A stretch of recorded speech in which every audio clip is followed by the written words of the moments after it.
इसमें हमें क्या करना है, पहले मैं पेन ले लेता हूँ रेड कलर का और इसे थोड़ा थिक कर लेता हूँ जाकि अंडरलाइन करने में आसानी रहे। तो पहले चैप्टर का टाइटल देखिए दोस्तों, व्हाट क्या, वेयर कहाँ, हाउ कैसे, व्हेन कब। तो यानी ये बेसिकली बताता है कि हिस्ट्री में आपका इंटरेस्ट जनरेट करने के लिए बेसिकली ये हेडिंग दी गई है। ये जो पिक्चर आप देख रहे हैं, ये लड़की एक न्यूज़पेपर पढ़ती हैं और वो न्यूज़पेपर में देखती है कि 100 ईयर्स अगो की हेडलाइन लिखी हुई थी। तो ये लड़की सोचती है कि ये न्यूज़पेपर वालों को 100 साल पहले की बातें पता कैसे चली। तो यही सब चीज़ें हम इस चैप्टर में जानेंगे। तो देखिए, कल जो हुआ था means finding out what happened yesterday is easier. पता ही होता है आपको, मेमोरी भी होती है, रेडियो न्यूज़पेपर से पता चल जाता है। 1 साल पहले की भी आप लोग जान सकते हो, लेकिन बहुत बहुत 1000 साल पहले कैसे जानोगे? तो यही इस चैप्टर में पता चलेगा कैसे जानते हैं। फिर what can we know about the past, past के बारे में हम क्या क्या पता कर सकते हैं? हम बहुत सारी चीजें पता कर सकते हैं। इस पैराग्राफ की ये समरी है जो मैं आपको बता रहा हूं। हम ये देख सकते हैं कि वहां के किंग कैसे थे। पहले हर्डर्स यानी भैंस चराने वाले, शीप चराने वाले, गाय चराने वाले कैसे होते थे, हंटर्स कैसे होते थे, फार्मर्स कैसे थे, कैसे काम करते थे, किस तरीके के बर्तन बनाए जाते थे, आर्टिस्ट कैसे होते थे, व्यापार कैसे होता था, म्यूजिशियंस कैसे, कौन से इंस्ट्रूमेंट यूज करते थे बजाने के लिए, साइंटिस्ट कैसे होते थे, ये सारी चीजें जान सकते हैं। बच्चे गेम कैसे खेलते थे मनोरंजन के लिए, क्या गाने होते थे, ये सब चीजें आप जान सकते हैं हिस्ट्री में। पहले लोग रहते कहाँ थे दोस्तों? तो हिस्ट्री में एक बहुत इंपॉर्टेंट ये कंसेप्ट है फ्रेंड्स कि पहले के ज़माने में फैसिलिटीज़ तो बहुत ज़्यादा होती नहीं थी, तो सबसे बड़ी रिक्वायरमेंट इंसान के लिए क्या होती है? वो होती है वाटर। तो ज़्यादातर जो भी हमारे आर्कियोलॉजिस्ट और हिस्टोरियंस ने जब रिसर्च करा, पाया कि ज़्यादातर लोग जो है बैंक्स ऑफ रिवर के पास रहते थे, यानी नदी के किनारे। ये इसलिए क्योंकि यहाँ से पानी के लिए आसानी होती थी, प्लस कोई प्रॉब्लम होती थी तो यहाँ से ट्रांसपोर्टेशन भी आसान होती थी, क्योंकि रिवर में आप ट्रांसपोर्ट कर सकते हो एक शिप बना के, छोटी सी एक बोट बना के। तो ये पाया गया कि नर्मदा रिवर जो कि हमारे मध्य प्रदेश और से निकलती है और गुजरात के कुछ पोर्शन में भी कवर करती है, तो नर्मदा रिवर के बैंक्स के पास रहते थे, ये पाया गया। और उन्हें प्लांट्स के बारे में काफ़ी नॉलेज थी, फ्रूट्स के बारे में, उनकी रूट्स के बारे में, और कैसे प्रोड्यूस करते हैं खाना, ये भी होती नॉलेज थी। और वो जानवरों को भी मार के खाते थे, दे ऑल्सो हंटेड एनिमल्स। अब ये देखिए, इन्होंने आपकी नॉलेज बढ़ाने के लिए बताया कि सुलेमान और कीर्थर रेंज कहाँ पे होता है। ये नॉर्थ वेस्ट में होता है, ये मैप में हम देखेंगे। Some of the areas where women and man first began to grow crop such as wheat and barley. तो यानी गेहूं, जो कि स्टार्टिंग के जो एरियाज थे 8000 साल पहले, गेहूं और बार्ले उगाया जाता था। कहाँ पर? सुलेमान और कीर्थर यानी नॉर्थ वेस्ट एरिया में। इस एरिया में फ्रेंड्स, नॉर्थ मतलब उत्तर, वेस्ट मतलब पश्चिम, उत्तर पश्चिम के इस एरिया में व्हीट बार्ले 8000 साल पहले उगाया जाता था।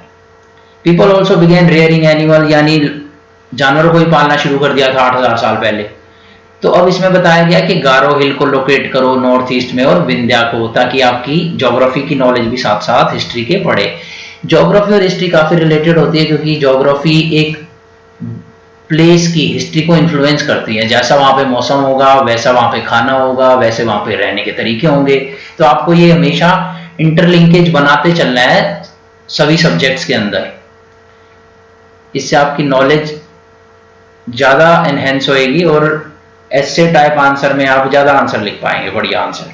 तो ये देखिए, हम इस मैप को स्टडी करते हैं 6th क्लास के मैप से ही, ताकि हमारी नॉलेज बढ़े। ये देखिए, यहाँ पे मार्क नहीं करा है, ये है इंडस रिवर। इंडस रिवर है ये, आगे इसको मार्क कर रखा है, नेम दे रखा है इंडस। तो ये पांचों रिवर जो मैं यहाँ पे बताने वाला हूँ आपको, सतलुज रिवर सबसे नीचे है, फिर रावी रिवर है, और ब्यास रिवर है, और चेनाब रिवर है, और झेलम रिवर है। ये सारी की सारी रिवर्स इंडस में जाके मिल जाती हैं। कहाँ? पाकिस्तान में। रावी, ब्यास, चेनाब, झेलम। और ये इंडस रिवर को हाफ दिखाया गया है फ्रेंड्स। यहाँ पे मैं आपको बता दूं कि इंडस रिवर जो है यहां से आती है तिब्बत से निकल के, राकास लेक के पास से निकल के, तो ये चाइना के थ्रू आती है। तो ये एक बहुत बड़ा इंपॉर्टेंट रीजन है दोस्तों कि क्यों हम बार बार हमारे मिनिस्टर्स थ्रेटन करते हैं, आर्ग्यूमेंट देते हैं मीडिया में कि हम लोग पानी रोक देंगे पाकिस्तान का, इंडस का, झेलम का, चिनाब का, तो फिर हम क्यों नहीं रोक पाते हैं? क्योंकि फ्रेंड्स अगर हमने पानी रोक दिया तो इंडस का पानी चाइना भी रोक सकता है। तो हम ऐसे बिना बात के डिबेट में बिल्कुल नहीं पड़ना चाहेंगे कि हम पाकिस्तान का रोकें और उसकी वजह से हमारा ही पानी रुक जाए, क्योंकि ये जो ब्रह्मपुत्र है फ्रेंड्स ये भी तिब्बत से आती है, फिर इसका पानी भी चाइना रोक देगा, तो हमारे लिए खुद के लिए प्रॉब्लम हो जाएगी, इसलिए हम कभी पानी नहीं रोकते हैं। तो इधर देखिए ये हमारी काबुल रिवर है, ये अफगानिस्तान से आती है, ये भी इंडस में मिलती है। ओके, तो फिर ये इंडस रिवर जाके अरेबियन सी में यहाँ पे मिल जाती है। और यहाँ पे एक इंपॉर्टेंट कंस्ट्रक्शन हुई है फ्रेंड्स रिसेंट में, ये है गोदार पोर्ट पाकिस्तान में। अब ये गोदार पोर्ट जो है ये इन्वेस्टमेंट करी है चाइना ने, और ये गिलजिट बल्तिस्तान के एरिया से निकल के जा रहा है, सी पैक इसका नाम है, चाइना पाकिस्तान इकोनॉमिक कॉरिडोर। तो हम लोग थोड़े थोड़े कंसेप्ट में आपको बताता चला करूंगा हिस्ट्री को पढ़ते वक्त भी कि आजकल क्या चल रहा है, तो थोड़ी आपकी और बेटर नॉलेज रहेगी।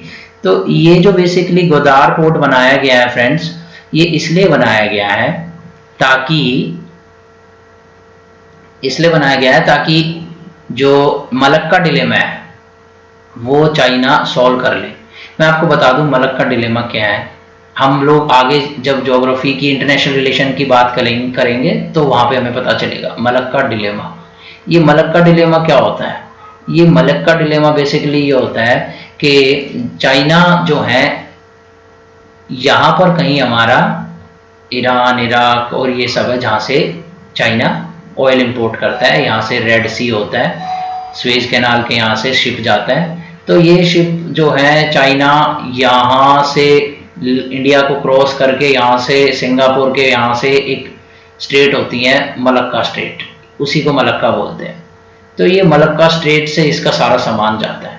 तो चाइना को हमेशा डर लगता है कि कहीं India, India, US, Japan, Australia, जिनको कि आजकल एक टर्म दिया गया है क्वाड कुछ नहीं है, ये 4 देशों की एक इनफॉर्मल ऑर्गेनाइजेशन है। फॉर्मल इनफॉर्मल ऑर्गेनाइजेशन क्या होती है इसके बारे में इंटरनेशनल रिलेशंस में पढ़ेंगे। ये चारों कंट्रीज की एक ऑर्गेनाइजेशन है जो कि चाइना को कंट्रोल करने के लिए बनाई गई है। चाइना ऐसा मानता है, जबकि ये लोग कहते हैं कि नहीं, हम लोग चाहते हैं कि बस पीस और ऑर्डर मेंटेन रहे समुद्र के रास्तों पर, इसलिए हमने ये बनाई है। तो इसको डर है कि ये मलक्का को ब्लॉक कर देगा चाइना के।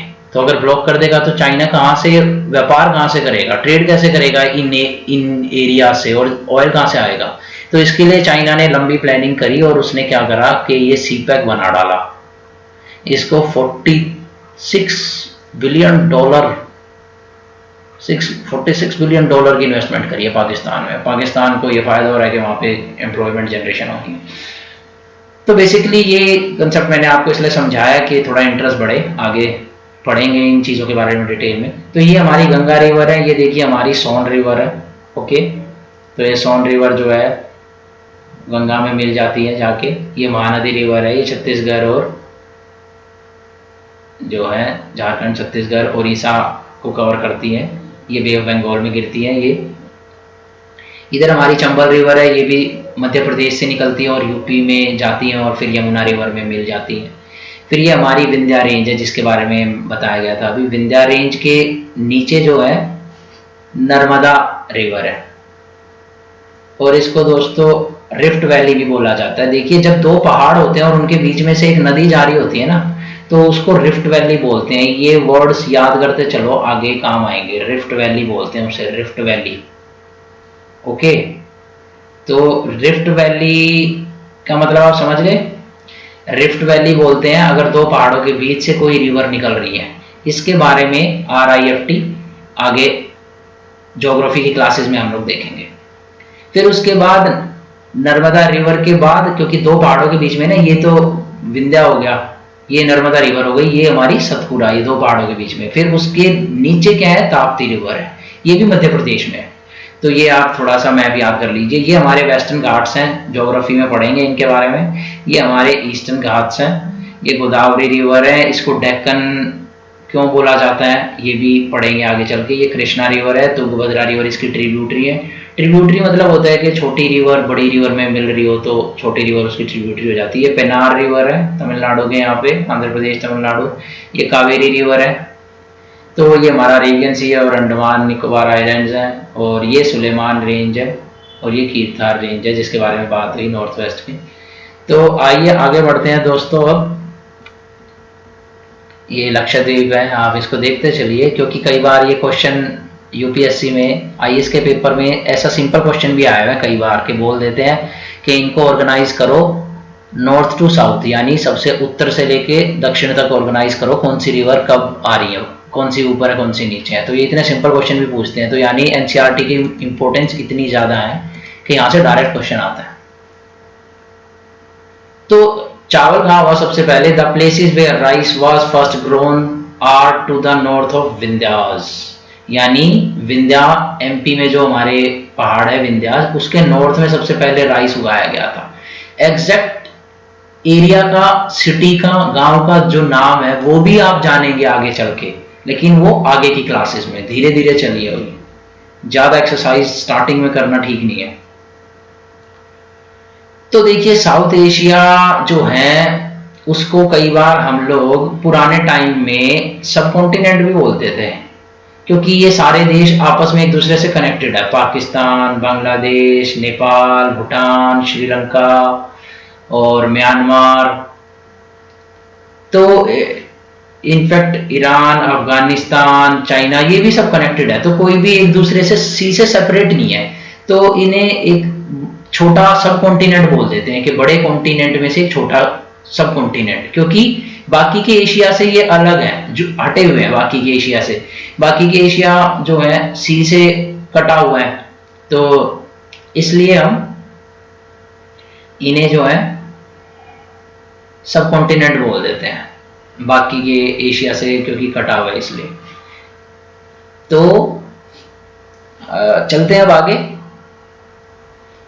Trace the river Indus and it's tributaries हम देख चुके हैं, ट्रिब्यूटरीज इसके पढ़ चुके हैं। 4700 साल पहले, about 4700 years ago, some of the earliest cities flourished on the banks of these rivers। तो 4700 साल पहले सबसे पहले सिटीज कहाँ बनी दोस्तों? वो रिवर इंडस और उसकी ट्रिब्यूटरीज पे बनी, गंगा में नहीं बनी। गंगा रिवर के किनारों पे नहीं एस्टेब्लिश हुई थी, वहां पे बाद में हुई थी। लेटर अबाउट 2500 साल पहले ago cities developed on the banks of Ganga. तो यानी गंगा के किनारे जो है सिटीज बाद में बनी और इंडस यानी झेलम, चिनाब, रावी, ब्यास इनके किनारे पहले बनी। क्यों बनी? देखिए वैसे तो ये जो नॉलेज है ये आपको 11वीं की किताब में मिलेगी, लेकिन मैं आपको पहले ही बता रहा हूं थोड़ा सा इंटरेस्ट जगाने के लिए। देखिए जब पहाड़ों में रिवर गिरती है तो वहां पे रिवर की जो ब्रेड्थ होती है, जो चौड़ाई होती है, वो कम होती है। तो जब चौड़ाई कम होती है तो उसे पार करना आसान होता है। लेकिन जब प्लेन्स में, जहां पे ढलान ज्यादा नहीं होती है, पहाड़ नहीं होते हैं, प्लेन एरियाज होते हैं, वहां पे रिवर की चौड़ाई बढ़ जाती है। इसलिए गंगा की चौड़ाई बाकी सब रिवर से ज्यादा चौड़ाई ज्यादा होती है इनकी।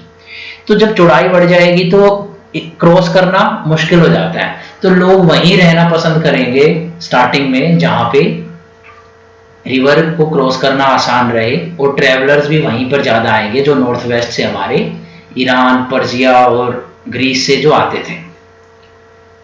ओके, बोलान गैप जो है इसके बारे में आगे की क्लासेस में पढ़ेंगे। मैं भी आपको ज्यादा डिस्टर्ब नहीं करना चाहता, आराम से चलिए स्पीड के अकॉर्डिंग 6th क्लास की। तो उसके बाद है locate Ganga and distributary card Son, ये देख चुके हैं हम। सोन हमने दिखाया था मैप में कैसे वो जुड़ती है बिहार में। In ancient time the area along this river to the south of Ganga was known as Magadha. तो मगधा जो कहां पे था दोस्तों? मगधा बिहार में था। मगध, इसके बारे में आपने सुना भी होगा। यहाँ पे बाद में अशोका भी आएंगे, उसकी सारी हिस्ट्री जानेंगे हम लोग। It's ruler were very powerful, तो सबसे पावरफुल यही लोग थे और बड़ी किंगडम बनाई इन्होंने। और बाकी के कंट्री के पार्ट्स को भी इन्होंने कब्जा लिया था। Throughout people travelled from one part of the subcontinent to other, the hills and high mountains including. तो जो हिस्ट्री में सारे पहाड़ों को क्रॉस करके भी लोग घूमते थे, एक दूसरे से दूसरी जगह जाते थे, और जब फ्लड आ जाती थी या अर्थक्वेक्स आ जाते थे तो भी वो ट्रैवल करते थे एक जगह से दूसरी जगह। So man and woman moved in search of livelihood, रोजगार के लिए, खाने के लिए, जब बाढ़ आई, फ्लड आई, और जब सूखा पड़ा, ड्रॉट। सम मैन मार्च्ड इन आर्मीज, और लड़ाइयों के लिए भी मूव करा, और वैल्यूएबल गुड्स को लेके जो थे व्यापारी भी कारवान में जाते थे, और रिलीजियस टीचर्स भी ट्रैवल करते थे, लाइक गौतम बुद्धा, एक जगह से दूसरी जगह लोगों को ज्ञान देने के लिए। Finally some perhaps travelled driven by spirit of adventure. कुछ लोग नई चीजें देखने के लिए, जानने के लिए, एडवेंचर के लिए भी ट्रैवल करते थे। So why do people travel nowadays? आज क्यों घूमते हैं, ये जानने के को अपने आप से सवाल पूछिए, आपको जवाब मिल जाएगा कि पहले क्यों घूमते थे। Look at map once more, hills, mountains and natural frontiers of continent. It was difficult to cross. तो इसमें कुछ ज़्यादा नहीं है समझने का, ये पैराग्राफ आप रीड कर लेना, कुछ है नहीं इसमें।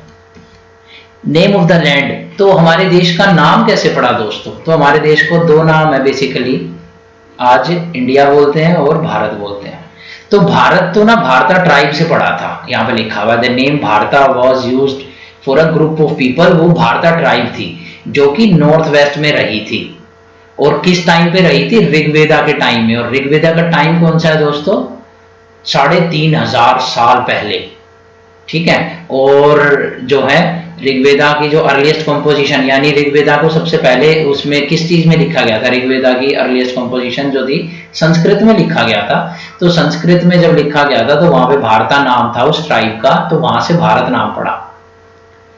अब इंडिया कैसे पड़ा? इंडिया इसलिए पड़ा दोस्तों कि जो ईरान और ग्रीस से जो लोग आते थे वो 2500 साल पहले, यानी ये भारत नाम इंडिया का जो नाम पड़ा है जिस बेस पे, उससे पुराना है, यानी सबसे पहला नाम भारत ही था इंडिया के वेदों के हिसाब से। फिर 2500 साल पहले क्या हुआ दोस्तों?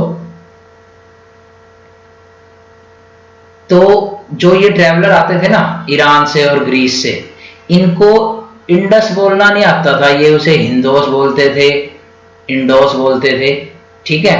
तो इसी वजह से इन्होंने हिंदोस और इंडोस को क्या करा, इन लोगों ने ये करा कि इन्होंने इंडिया बोलना शुरू कर दिया। ईस्ट में जो इस रिवर को क्रॉस करके जो रहते थे ना, तो इंडस को क्रॉस करने के बाद जहां पे ये गए तो उन्होंने बोल दिया कि ये इंडिया वाले लोग हैं। बाकी आगे की एनसीईआरटी में पढ़ेंगे कि हिंद भी बोला जाता है। वो हिंद इसलिए बोला जाता है, जो सिंध रिवर है, सिंध रिवर को ये लोग बोल नहीं पाते थे, सिंध, उसको हिंद बोल पाते थे ये, इनसे बोला नहीं जाता था, इनका जो एक्सेंट था उसकी वजह से। तो इसलिए हमारे देश का नाम तब भी हिंदुस्तान और हिंद पड़ गया था। तो आगे जानेंगे वो एनसीईआरटी की और किताबों में डिटेल में। अभी के लिए इतना ही। अब आप ये जान लीजिए कि इतिहास के बारे में पता कैसे चलता है, finding out about the past कैसे पता चलता है। यहाँ पे तो हमें दो कंसेप्टों को समझना है, एक तो मनुस्क्रिप्ट क्या होता है और इंस्क्रिप्शन क्या होते हैं। तो मनुस्क्रिप्ट तो दोस्तों जो अपने हाथ से ये लोग लिखते थे पुराने टाइम में, पत्तियों पे लिखते थे, जैसे कि महाभारत रामायण में भी देखेंगे आप, जो ऋषि मुनि है वो पत्तियों पे लिख रहे होते थे। इस तरीके की पत्ती होती थी, पाम ट्री की, बर्च ट्री की, जो कि हिमालय एरिया में पाया जाता है। ओके, तो ये बर्च ट्री है, इसे मार्क कर लेना, और पाम ट्री है, पाम की लीफ। तो इन पे लिखते थे, तो हाथ से लिखते थे। और जो मनु है उसका मतलब होता है हैंड, और लैटिन लैंग्वेज जो इटली में जन्म हुआ था, जिस लैंग्वेज का, इटली की लैटिन, उसको वो जो है हैंड को मनु बोलते थे। तो मनुस्क्रिप्ट ये टर्म दे दी गई है। अब जानते हैं कि और कहां से पता चलता है हिस्ट्री के बारे में। इंस्क्रिप्शन से पता चलता है दोस्तों। इंस्क्रिप्शन क्या होती है? इंस्क्रिप्शन जो होती है दो चीजों पे लिखी जाती है, या तो पत्थर पे या मेटल पे, बेसिकली हार्ड सरफेस पे, ठीक है, ताकि उसको कोई फिर चेंज ना कर पाए। तो जो राजा वगैरह थे वो इंस्क्रिप्शन पत्थरों पे लिखवाते थे, पुराने मंदिरों में जाएंगे आप तो यहाँ पे आपको लिखे मिल जाएंगी। दूसरी चीज मैं आपको बताना चाहता हूँ कि सबसे पहली जो लैंग्वेज डेवलप हुई थी जिसमें लोगों ने बात करते थे उसको प्राकृत बोलते थे, और उसके बाद संस्कृत आई थी। तो इस प्राकृत लैंग्वेज के बारे में हम लोग जानेंगे आगे की क्लासेस में, लेकिन फिलहाल के लिए अभी ये जान लीजिए कि प्राकृत लैंग्वेज होती थी, फिर संस्कृत आई, और फिर तमिल कहीं आई थी, फिर बहुत बाद में हिंदी डेवलप हुई थी, जिसमें आज हम जिस भाषा में बात करते हैं वो बहुत सालों लगे हैं उसे डेवलप होने में। सबसे पहले प्राकृत, संस्कृत, फिर तमिल, फिर उसके बाद वो आती है, और भी बीच में बहुत सारी लैंग्वेजेस आएंगी, हम बाद की हायर क्लासेस में जानेंगे।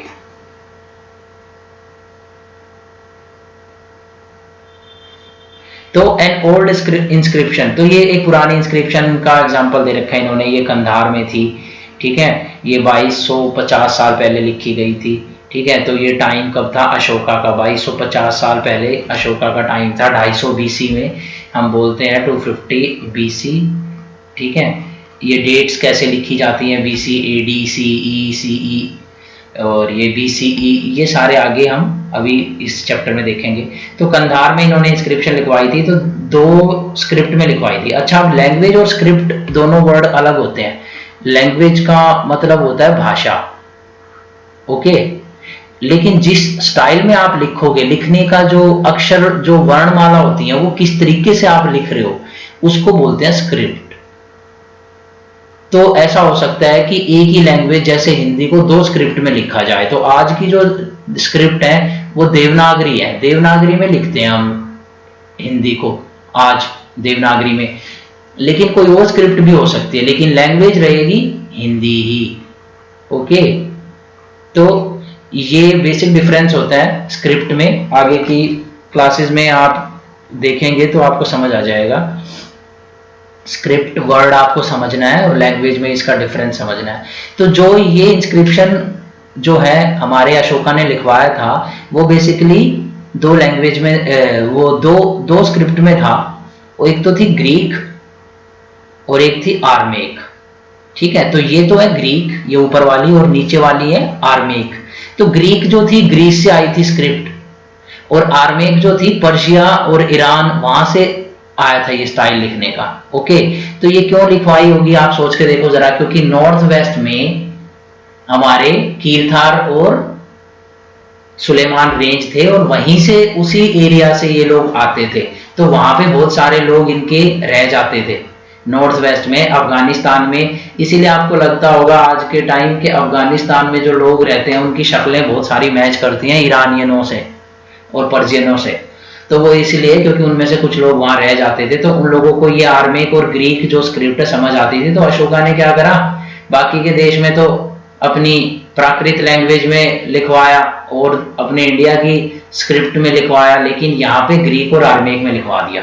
तो ये समझ लीजिए आप बेसिकली।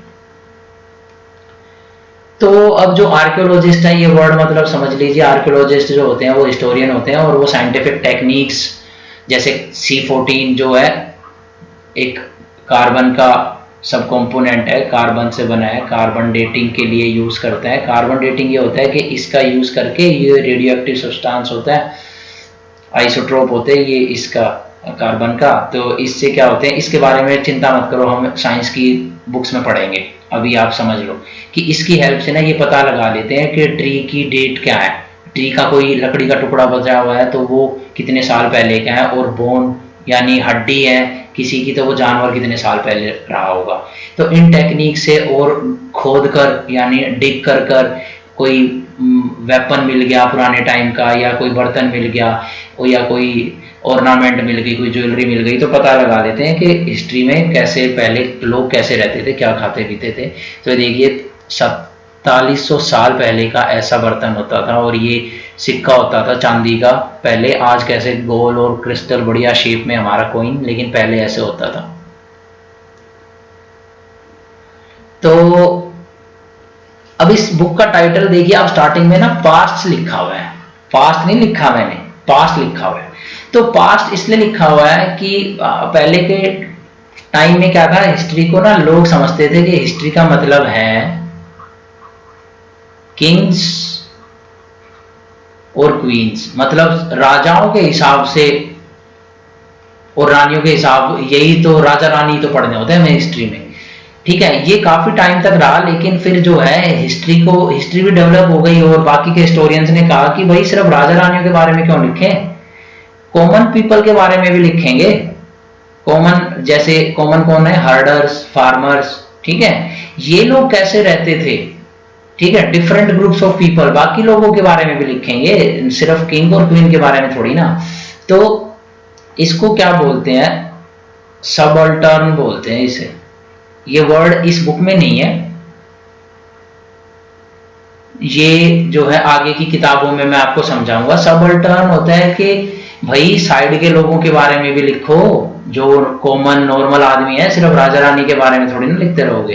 तो इसीलिए इन लोगों के हिसाब से हिस्ट्री अगर लिखने बैठोगे तो हिस्ट्री अलग तरीके से लिखी जाएगी, राजा रानी के हिसाब से अलग। तो ये बताया गया है। तो यानी जो हमारी हिस्ट्री है वो काफी सब्जेक्टिव हो सकती है, मतलब किसी के हिसाब से कैसी हिस्ट्री, किसी के हिसाब से कैसी, लेकिन इस सब्जेक्टिव हिस्ट्री को भी साइंटिफिक तरीके से लिखना होता है, हम जानेंगे आगे की बुक्स में। और बस अभी तक के लिए इतना ही, ये समझ लीजिए आप। अब डेट्स के बारे में समझ लीजिए, डेट्स कैसे लिखी जाती हैं। तो बीसी का मतलब होता है बिफोर क्राइस्ट। तो बिफोर क्राइस्ट यानी आज अगर हम लिख रहे हैं 2021, तो जो जीसस क्राइस्ट थे, क्राइस्ट जो क्रिश्चियनिटी जिन्होंने ओरिजिनेट हुई थी जिनसे, वो 2021 साल पहले पैदा हुए थे। तो बीसी का मतलब यानी 2000 साल पहले की जो डेट है, जैसे मैंने लिखा था ऊपर 250 बीसी में थे अशोका। तो जो अशोका था, इसका मतलब ये हुआ वो जीसस क्राइस्ट से पुराने हैं, 250 साल पहले थे वो। लेकिन अगर एडी लिखेंगे तो यानी जीसस क्राइस्ट के बाद की डेट्स को, यानी आज हम 221 एडी लिख सकते हैं, यानी जीसस क्राइस्ट की बाद 2021 साल बाद। ओके, तो अब बाद में ये जो नोटेशंस है बीसी एडी, इनको चेंज भी कर दिया गया। तो अब कई बुक्स में जो है एडी का मतलब होता था anno Domini, meaning in the year Lord Christ, यानी जिस साल वो पैदा हुए थे, ठीक है, वो मैं आपको समझा चुका हूं। तो जैसे मैंने बताया 2021 को, ऐसे ही 2012 को, क्योंकि 2012 में किताब छपी थी, ये लिख रखी है डेट, एडी टू 2012 भी लिखा जा सकता है।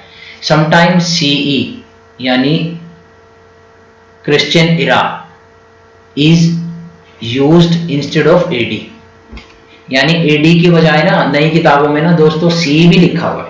तो सी का क्रिश्चियन इरा मतलब वो इरा, वो वक्त, वो टाइम जब हमारे जीसस क्राइस्ट के बारे में लोग जान चुके थे कि वो पैदा हुए थे।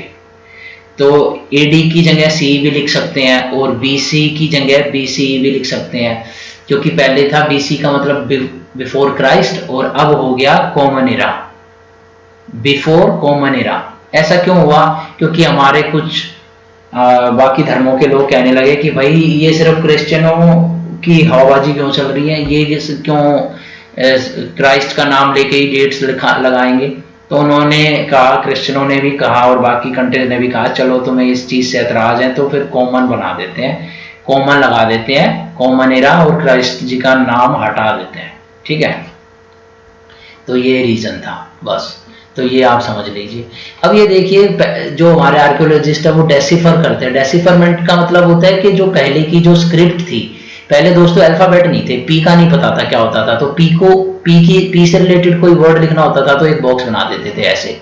ये इजिप्ट में होता था ऐसे, इजिप्ट की ये वो है स्क्रिप्ट, इजिप्ट में ऐसा होता था। लायन बना रखा है एल के लिए, और कोई पक्षी है जैसे बर्ड तो उसके लिए ए, और कोई राइट ट्रायंगल है, राइट ट्रायंगल मतलब जिसमें एक एंगल राइट एंगल पे और बाकी ट्रायंगल हो, राइट ट्रायंगल बोलते हैं, उसमें के, ठीक है। और ये वेपन्स हैं, वेपन्स को आई से दिखाया गया है। तो कभी भी ऐसा क्वेश्चन आ सकता है कि, तो मोटा मोटा तौर पे आप याद रखिएगा कि एनिमल्स और इनको अल्फाबेट्स को जो है एनिमल्स और बर्ड्स और वेपन से स्टैंड करते थे, मतलब सेम मतलब होता था पहले के टाइम में। तो बस बाकी आप ये जो है ये इसको मैच द फॉलोइंग कीजिए प्रैक्टिस के लिए डाउनलोड करके, और ये भी आंसर कीजिए। List 1 major difference between manuscript and inscription. चलो ये मैं बता देता हूँ। ये पत्थर पे लिखी जाती है, आपको पता ही है, ये हाथ से लिखी जाती है पत्तियों पे। तो ये मैचिंग करनी है आपको। और बस अभी तक के लिए आप इतना ही, आज के लिए ये काफ़ी है। ये कुछ सम इम्पोर्टेंट डेट्स हैं, ये भी याद कर लीजिए, पेपर में आ सकता है। द बिगिनिंग ऑफ एग्रीकल्चर, 8000 साल पहले खेती शुरू हुई थी। पहली सिटी जो थी वो थी 4700 साल पहले, और कहाँ पे थी दोस्तों? इंडस रिवर और नॉर्थ वेस्ट में, यानी नॉर्थ वेस्ट साइड में। और हमारी गंगा में 2500 साल पहले आई थी, यानी गंगा के वहाँ पे किनारे पे सिटीज़ बाद में आई थी। और क्यों आई थी मैंने आपको बताया था, याद कीजिएगा। तो अभी तक के लिए इतना ही। नेक्स्ट चैप्टर में फिर मिलते हैं। हम रोज़ धीरे धीरे काम करेंगे, जल्दी वगैरह काम शैतान का होता है, एक एक चैप्टर करेंगे। तो इसे पढ़िए और बहुत सारे इंटरेस्टिंग फैक्ट जानेंगे, मज़ा आने वाला है काफ़ी। अभी तक के लिए इतना ही फ्रेंड्स, फिर मिलते हैं नेक्स्ट वीडियो में। Thank you once again.